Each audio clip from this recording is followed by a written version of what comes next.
शिक्षा तरंग YouTube channel पर आपका हार्दिक स्वागत और अभिनंदन।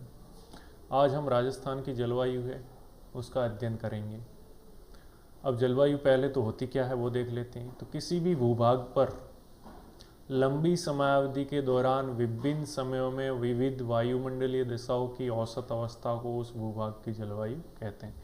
यानी लंबी समय अवधि यानी लंबे टाइम के दौरान, ठीक है, अलग अलग समयों में विभिन्न जो भी वायुमंडलीय दिशा होती है उनकी औसत अवस्था है वो क्या है, जलवायु है। ठीक है, मौसम एक कम समय का अवस्था होती है और जो जलवायु है वो लंबे समय तक की वायुमंडलीय दिशा है उनका औसत होती है। इसको तापक्रम, वायुदाब, आर्द्रता, वायुवेग आदि हैं जलवायु के निर्धारक घटक हैं। और भारत की जो जलवायु है वो मानसूनी जलवायु है। ठीक है, कैसी है, मानसूनी जलवायु है वो भारत की जलवायु है। अब राजस्थान की जलवायु की बात करें तो राज्य का अधिकांश भाग कर्क रेखा के उत्तर में है। ठीक है, कर्क रेखा हमने देखा था कि बांसवाड़ा से होकर के और डूंगरपुर की सीमा के छूती हुई निकलती है। ठीक है, तो अधिकांश भाग है वो कर्क रेखा के उत्तर में है। इस कारण यहाँ पे उपोष्ण कटिबंध स्थित है। ये राज्य है वो अधिकांश उसका भाग है राज्य का उपोष्ण कटिबंध में है। उष्ण कटिबंध क्या होता है, तो जो कर्क रेखा और मकर रेखा के बीच का भाग है वो उष्ण कटिबंध कहलाता है, जहाँ सूर्य की किरणें हैं वो सीधी पड़ती है। ठीक है, और उसके बाद उपोष्ण कटिबंध आ जाता है। अब केवल डूंगरपुर एवं बांसवाड़ा जिलों का कुछ भाग उष्णकटिबंध में स्थित है, जहाँ से होकर कर्क रेखा गुजरती है, और बाकी सारा का सारा किस में है, उपोष्ण कटिबंध में आता है। अरावली पर्वत ने जलवायु की दृष्टि से इसे दो भागों में बांट दिया है। अरावली ने जलवायु की दृष्टि से राजस्थान को दो भागों में बांटा है। ठीक है, तो पहले हम देख लेते हैं कर्क रेखा और मकर रेखा और विषुवत रेखा क्या है। तो ये जो पूरी पृथ्वी है, ठीक है, ये ग्लोब बना दिया है, तो उसके बीच में एक लाइन चारों ओर खींच दी है, बीचों बीच जो दो भागों में बांटती है। इसका ऊपरी भाग उत्तरी भाग और नीचे वाला दक्षिणी भाग। ठीक है, तो ये बीचों बीच लाइन है उसको विषुवत रेखा कहते हैं या भूमध्य रेखा कहते हैं। ठीक है, और 0 डिग्री अक्षांश भी कहते हैं। ठीक है, अब यहाँ पे क्या है, सेंटर से यहाँ लाइन मिला है तो यहाँ पे 0 डिग्री बन रहा है। ठीक है, अब सेंटर से इसका कोण बना है तो ये 23.5 डिग्री बन रहा है। तो ये जो रेखा चारों ओर बन रही है उसको हम बोलते हैं कर्क रेखा, इंग्लिश में ट्रॉपिक ऑफ कैंसर, और विषुवत रेखा को अंग्रेजी में बोलते हैं इक्वेटर। ठीक है, और जो नीचे है साउथ में, दक्षिण में, ये रेखा कहलाती है कर्क मकर रेखा। ठीक है, ट्रॉपिक ऑफ कैप्रिकॉन, उत्तर में है वो कर्क रेखा, दक्षिण में है वो मकर रेखा। ठीक है, तो सूर्य की किरणें हैं हमेशा इन दोनों रेखाओं के बीच में परिभ्रमण करती है। ठीक है, मार्च में सूर्य की किरणें यहाँ सीधी पड़ती है। ठीक है, धीरे धीरे जाते हैं तो जून तक आते आते सूर्य की किरणें यहाँ पे हो जाती है। 21 जून को यहाँ पे सबसे बड़ा दिन होता है उत्तरी गोलार्ध में। ठीक है, ये विषुवत रेखा है, दो गोलार्धों में पृथ्वी को बांटता है, ऊपर का भाग उत्तरी गोलार्ध, नीचे का भाग दक्षिणी गोलार्ध। ठीक है, तो सूर्य की किरणें यहाँ पे सीधी पड़ती है। ठीक है, 21 जून को यहाँ पे सीधी पड़ेगी, वापस फिर यहाँ से चलने लगेगी, सितंबर में यहाँ आ जाएगी वापस, धीरे धीरे दिसंबर में 22 दिसंबर को यहाँ पे सीधी पड़ेगी। ठीक है, तो 22 दिसंबर को सबसे लंबा दिन यहाँ पे होगा दक्षिणी गोलार्ध में, और उत्तरी गोलार्ध में चूँकि यहाँ से दूर है, ठीक है, तो यहाँ पे सबसे छोटा दिन होगा। ठीक है, और सर्दियाँ होगी यहाँ पे क्योंकि सूर्य की किरणें इस साइड सीधी पड़ती है। और जब मार्च से जून के बीच में यहाँ सीधी पड़ने लगती है तो यहाँ पे क्या हो जाती है, गर्मी का मौसम आ जाता है। ठीक है, तो राजस्थान है, राजस्थान में यहाँ से साउथ से होकर के यहाँ से होकर गुजरती है। ठीक है, कर्क रेखा, तो बांसवाड़ा और डूंगरपुर का कुछ भाग मान सकते हैं कि यहाँ पे उष्णकटिबंध में है, और बाकी पूरा का पूरा क्या है, उपोष्ण कटिबंध। ये मकर रेखा और कर्क रेखा के बीच का जो कटिबंध है उसको उष्ण कटिबंध कहते हैं, क्योंकि वर्ष भर यहाँ पे गर्मी रहती है क्योंकि सूर्य की किरणें यहीं चलती। फिर यहाँ से 45 डिग्री तक है वो शीतोष्ण उपोष्ण कटिबंध कहलाता है, और उसके आगे आ जाता है शीतोष्ण कटिबंध, और ऊपर की ओर है ध्रुवीय कटिबंध। ठीक है, तो अपने अभी मतलब है ये उष्ण कटिबंध और इससे ऊपर है। ठीक है, ये भारत के देखो बीच से होकर गुजरती है, नीचे वाला भाग उष्ण कटिबंध में, ऊपर वाला भाग आ जाएगा किसमें, उपोष्ण में। तो राजस्थान का अधिकांश भाग है वो क्या है, उपोष्ण कटिबंध में आता है। अब अरावली दो भागों में बांटती है राजस्थान को। तो अरावली के पश्चिम की बात करें, अरावली के पश्चिम की बात करें तो क्या है, यहाँ पे तापक्रम की अतिशयता है, तापक्रम ज़्यादा रहता है, ठीक है। ताप, ग्रीष्मकालीन धूल भरी आंधियाँ चलती है, शुष्क और गर्म झुलसा देने वाली हवाएं चलती है जिनको लू बोलते हैं, ठीक है। आर्द्रता की कमी होती है, यानी नमी की कमी होती है हवा में, और अकाल की अवस्थाएं मिलती है पश्चिम में अरावली की। यहाँ पे वर्षा भी कम होती है और अनियमित है, रेगुलर नहीं होती है, कभी होती है कभी नहीं होती। यहाँ पे क्या है, मेघ रहित आकाश और वायु में नमी है वो कम होती है, ठीक है। तो मेघ रहित आकाश है यानी सूर्य का प्रकाश यहाँ पे ज़्यादा रहता है। तो दिन में सौर विकिरण अधिक, सूर्य का विकिरण ज़्यादा पड़ती है, तापमान अधिक, और रात में भौमिक विकिरण।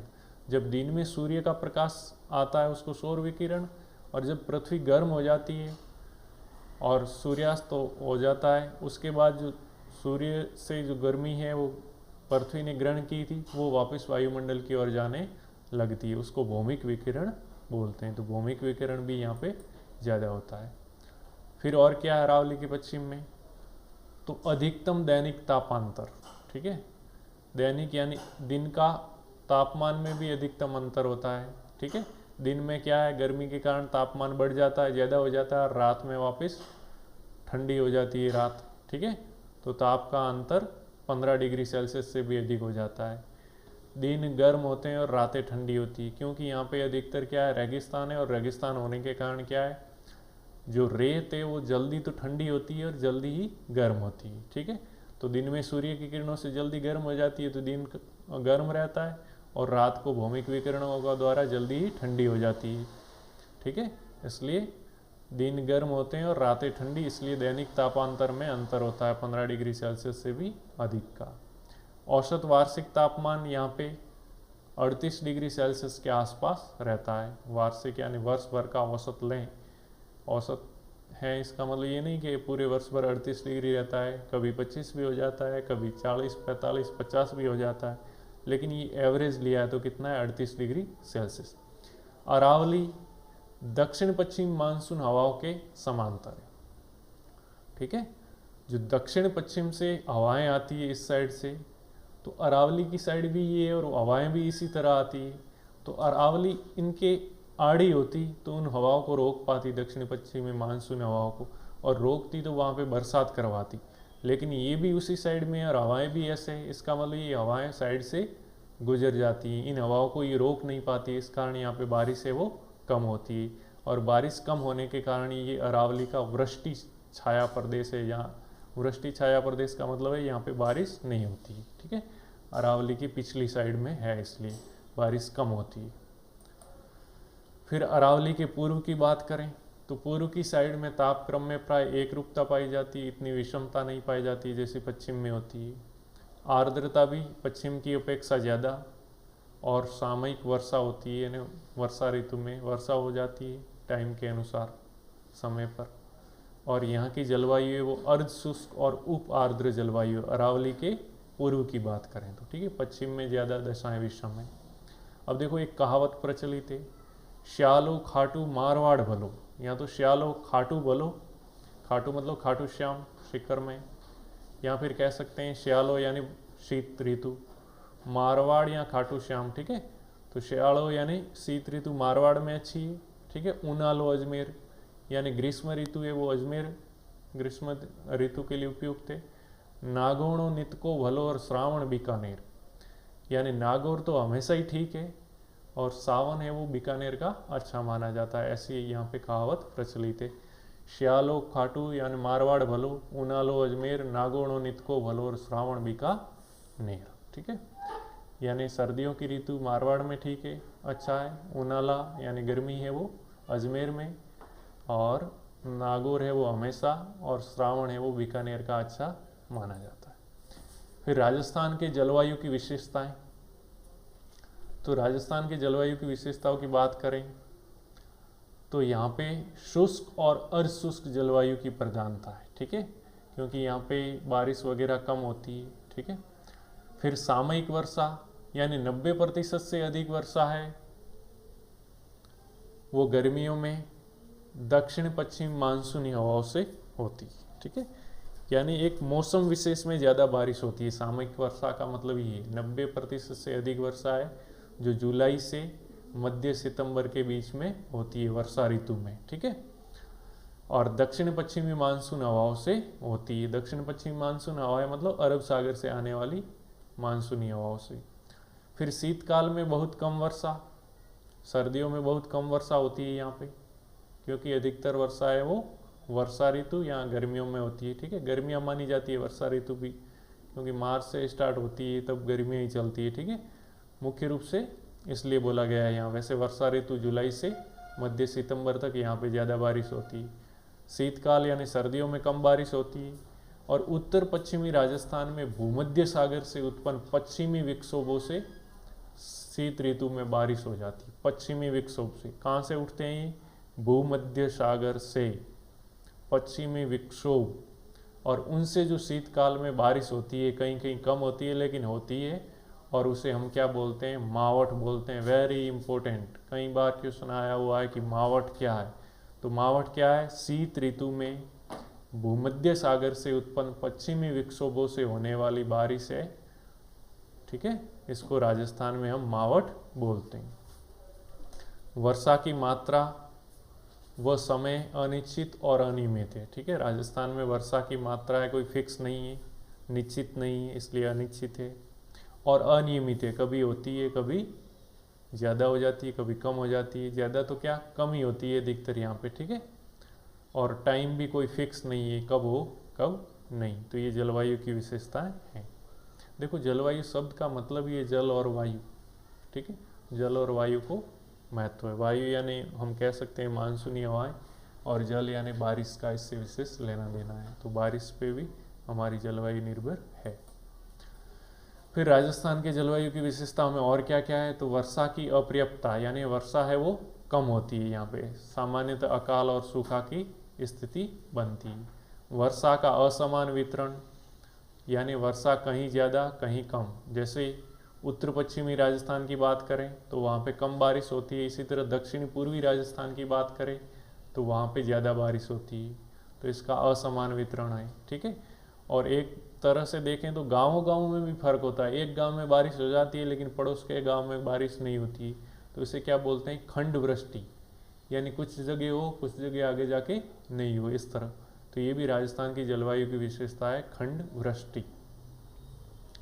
फिर शुष्क, अर्धशुष्क, उप आर्द्र, आर्द्र और अति आर्द्र, लगभग सभी प्रकार की जलवायु राजस्थान में पाई जाती है। शुष्क और अर्धशुष्क अधिक मात्रा में, हालांकि आर्द्र और उप आर्द्र जलवायु भी यहाँ पे पाई जाती है, ठीक है।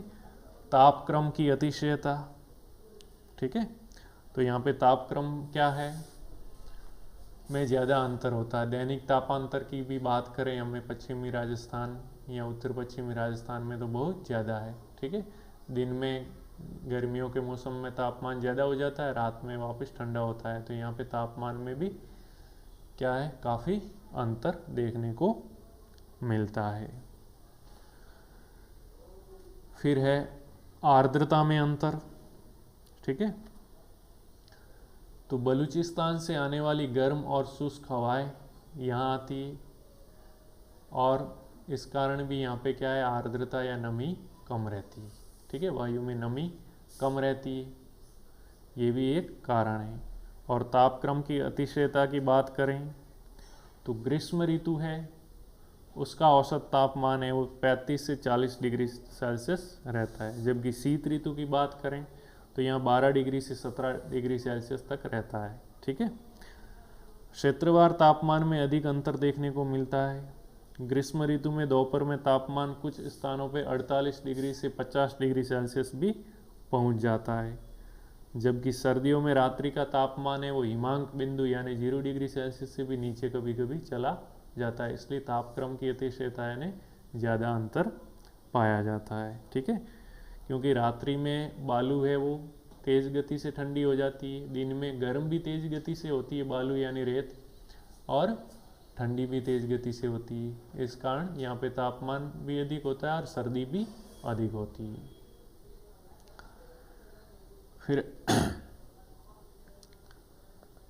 फिर है आर्द्रता में अंतर की बात करें तो बलूचिस्तान से आने वाली, ठीक है, बलूचिस्तान में पठार है, वहाँ से आने वाली स्वभाव से शुष्क व गर्म पवनें भी इस प्रदेश की जलवायु को प्रभावित करती है और यहाँ के वातावरण को क्या कर देती है, गर्म, ठीक है, जिससे यहाँ पे आर्द्रता है वो कम हो जाती है और वर्षा की संभावना है वो कम हो जाती है।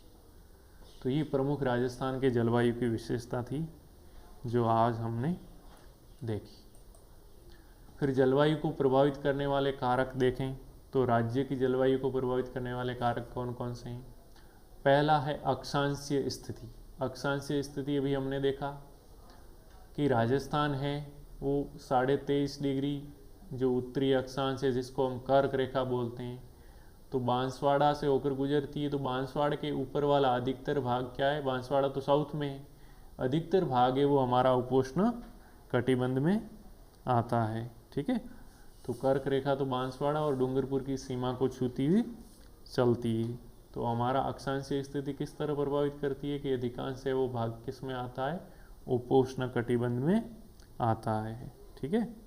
इसी कारण यहाँ पे तापांतर अधिक पाए जाते हैं, ठीक है। फिर दूसरा जलवायु को प्रभावित करने वाले कारक में समुद्र तट से दूरी। जो समुद्र तट से जो नज़दीक होता है वहाँ समकारी प्रभाव पाया जाता है। समकारी प्रभाव क्या होता है कि वहाँ की जो जलवायु में ज़्यादा फर्क नहीं होता है, यानी तापमान में ज़्यादा अंतर नहीं रहता है, ठीक है। गर्मियाँ और सर्दियों में ज़्यादा तापमान में अंतर नहीं रहता, लगभग समान रहता है, थोड़ा बहुत ऊपर नीचे रहता है, ठीक है। और ये तो समुद्र तट से दूर है, इसलिए महाद्वीपीयता का प्रभाव है, ठीक है। तो इस कारण यहाँ की जो महाद्वीपीय जलवायु पाई जाती है यहाँ, यानी गर्म और शुष्क, ठीक है। और यहाँ पे अधिक विषमताएं पाई जाती है जलवायु में, जबकि जो समुद्र तट के पास है वहाँ पे जलवायु में समकारी प्रभाव पाया जाता है, वहाँ पे ज़्यादा विषमताएं नहीं पाई जाती। फिर है धरातल या उच्चावश, ठीक है। धरातल की बनावट का किसी भी स्थान की जलवायु पर सीधा प्रभाव पड़ता है। समुद्र तल से ऊंचाई उस स्थान के तापमान और आर्द्रता को प्रभावित करते हैं। समुद्र तल से जो जितना ही ऊंचा होगा वहाँ पे क्या है कि तापमान कम होगा, ठीक है। तो राज्य का अधिकांश भाग धरातल है वो समुद्र तल से क्या है ऊंचाई उस स्थान के में, जो राज्य की बात करें तो अधिकांश भाग है उसका समुद्र तल से ज़्यादा ऊपर नहीं है, 370 मीटर का औसत है, ठीक है। तो यहाँ पे अधिकांश भाग में उच्च तापमान और आर्द्रता की कमी इसलिए दृष्टिगोचर होती है। अगर समुद्र तल से ऊंचाई ज़्यादा होती तो तापमान कम होता, लेकिन अभी देखें जैसे माउंट आबू में समुद्र तल से ज़्यादा ऊंचा है, इसलिए वहाँ पे क्या रहती है, ठंडा मौसम रहता है, ठीक है। वहाँ पे इतनी गर्मी नहीं होती है गर्मियों के दिनों में भी, ठीक है। तो समुद्र तल से ऊंचाई है वो यहाँ इसको प्रभावित करती है। आड़ोती का पठार और अरावली पर्वतमाला की ऊंचाई समुद्र तल से अधिक होने के कारण इन क्षेत्रों में अपेक्षाकृत अधिक आर्द्रता, ठीक है, रहती है, जिससे वर्षा भी यहाँ पे रहती है। जहाँ ऊंचा ज़्यादा है समुद्र तल से वहाँ ठंडा भी रहता है और आर्द्रता भी ज़्यादा होती है, इसलिए बारिश भी वहाँ पर होती है, ठीक है। और राज्य का लगभग 60 से 61% भूभाग कैसा है, मरुस्थलीय है, जहाँ रेतीली मिट्टी होने के कारण दैनिक और मौसमी तापांतर है वो अत्यधिक पाया जाता है। दैनिक तापांतर भी क्यों अधिक, क्योंकि रेत जल्दी गर्म होती है और जल्दी ठंडी होती है, रात को ठंडी हो जाती है, दिन को गर्म हो जाती है सूर्य के ताप के कारण, इसलिए तापमान में ज़्यादा अंतर पाया। तापांतर क्या है, अधिक तापमान और कम तापमान का अंतर, ठीक है। गर्मी में गर्म व शुष्क लू चलती है, यहाँ पे धूल भरी आंधियाँ भी चलती है, ठीक है। और सर्दी में शुष्क व ठंडी हवाएं यहाँ पर चलती है, जो रात के तापमान को हिमांक बिंदु से भी नीचे लेके जाती है। फिर नेक्स्ट है अरावली की स्थिति। यहाँ अरावली पर्वतमाला की स्थिति क्या है। तो अरावली पर्वतमाला क्या है, दक्षिण पश्चिम से उत्तर पूर्व की ओर है, इस तरह ऐसे है, ठीक है, दक्षिण पश्चिम से उत्तर पूर्व की ओर है, जो कि अरब सागर से जो दक्षिण पश्चिमी मानसून पवनें आती है वो भी इसी साइड से आती है ऐसे, तो वो क्या है, उनके समांतर है, ठीक है। इस कारण ये मानसूनी पवनें यहाँ बिना वर्षा के आगे उत्तरी भाग में बढ़ जाती है, क्योंकि अगर ये इनके मार्ग में दक्षिण पश्चिमी मानसून हवाओं के मार्ग में अवरोध का काम करता तब तो यहाँ पे बारिश हो जाती, लेकिन ये तो उन्हीं के समांतर है, तो यहाँ पास में से वो हवाएं गुजर जाती, इसलिए यहाँ पे बारिश है वो कम हो जाती है। इसलिए यहाँ का जो भाग है वो प्राय शुष्क और बहुत कम वर्षा होती है।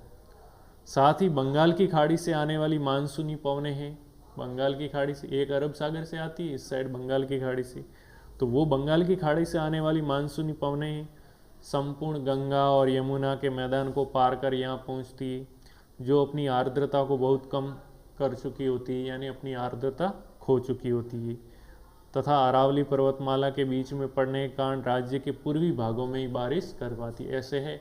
और बंगाल की खाड़ी वाली ऐसे आती है तो पूर्वी भागों में कुछ बारिश करती है, क्योंकि वो भी बहुत चल करके आती है तो बीच में आर्द्रता उनकी कम हो जाती है, तो पूर्वी भागों में कुछ बारिश होती है यहाँ से, ठीक है।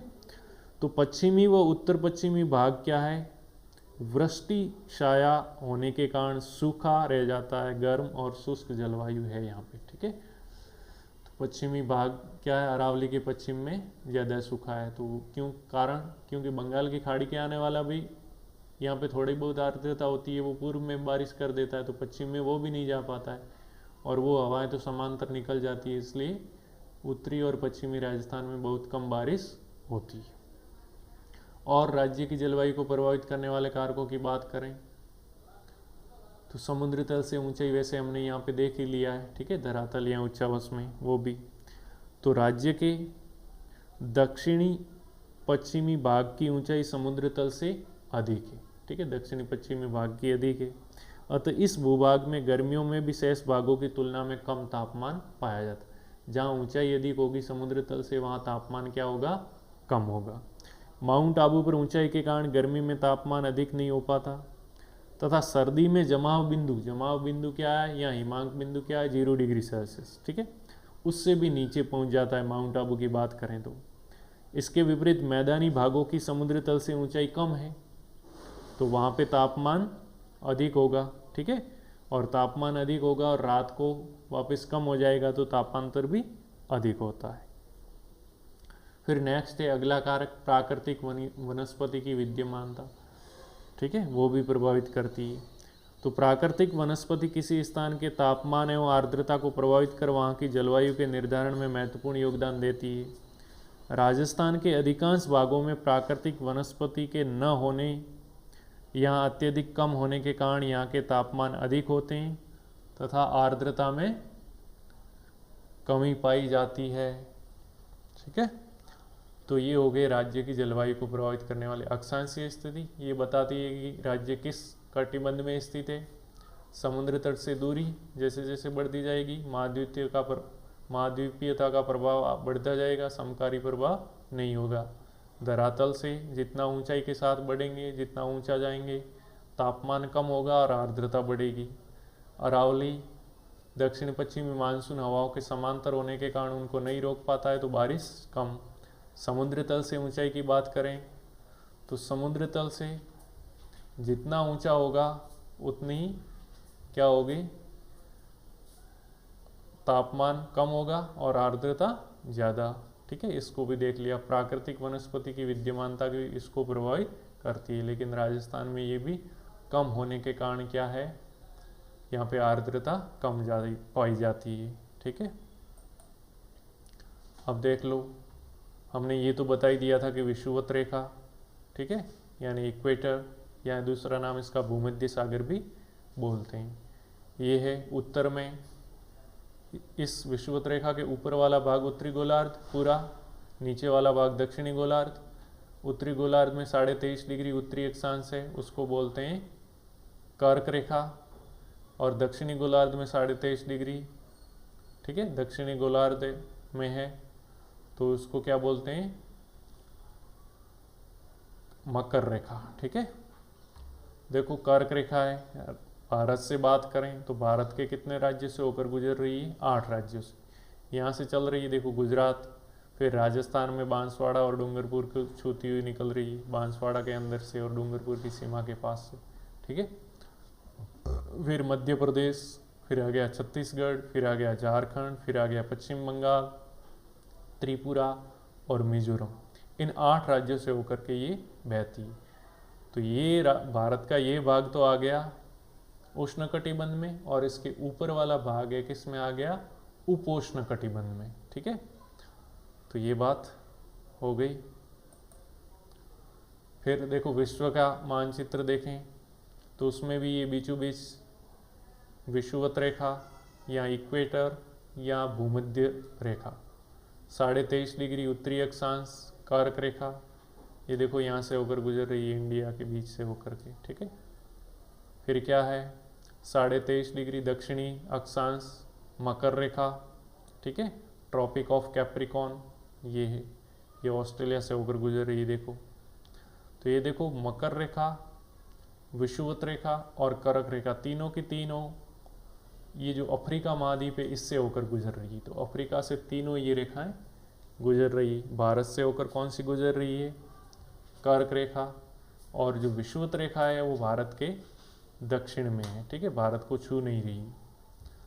तो ये जो कर्क और मकर के बीच का भाग है वो उष्णकटिबंध कहलाता है, गर्म रहता है। ठीक है, सूर्य की किरणें यहाँ पे सीधी पड़ती है, मार्च में यहाँ पे सीधी पड़ती है, धीरे धीरे धीरे जून आता है यहाँ पे सीधी पड़ने लग जाती है, तो यहाँ पे गर्मी आ जाती है। 21 जून को सबसे बड़ा दिन होता है क्योंकि सूर्य की किरणें भारत में यहाँ पे सीधी पड़ती है। तो उत्तरी गोलार्ध में 21 जून को सबसे बड़ा दिन, फिर वापस ये 21 जून के बाद सूर्य की किरणें इस साइड बढ़ने लगेगी और सितंबर में वापस यहाँ पे बीच में सीधी चमकेगी, फिर धीरे धीरे धीरे यहाँ आएगी और दिसंबर आते आते यहाँ सीधी चमकेगी।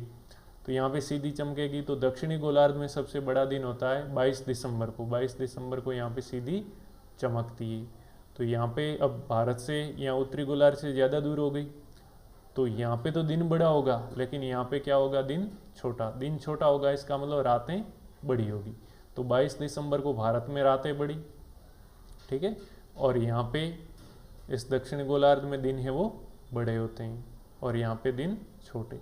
इसी तरह 21 जून को सीधी चमकती है, ठीक है, सूर्य की किरणें, तो यहाँ पे दिन बड़ा और रात छोटी 21 जून को। और क्या है, ये जो मार्च और सितंबर के महीने में है यहाँ पे सीधी चमकती है, तो लगभग दिन और रात यहाँ पे भी बराबर और यहाँ पे भी बराबर, क्योंकि इनसे दूरी क्या होती है, बराबर होती है। अब जलवायु के आधार पर राज्य में ऋतुओं की बात करें तो ग्रीष्म ऋतु, वर्षा ऋतु और शीत ऋतु में 3 ऋतुओं में बांटा जा सकता है। मार्च से मध्य जून तक है, उसको हम ग्रीष्म ऋतु कह सकते हैं। वर्षा ऋतु मध्य जून से सितंबर तक, और शीत ऋतु है वो अक्टूबर से फरवरी तक। तो ऋतुओं के आधार पर जो परिवर्तन है वो कल देखेंगे। आज के लिए बस इतना ही। अगर वीडियो पसंद आ रहा है तो लाइक, शेयर और सब्सक्राइब जरूर कीजिए। आज के लिए बस इतना ही। जय हिंद, जय भारत।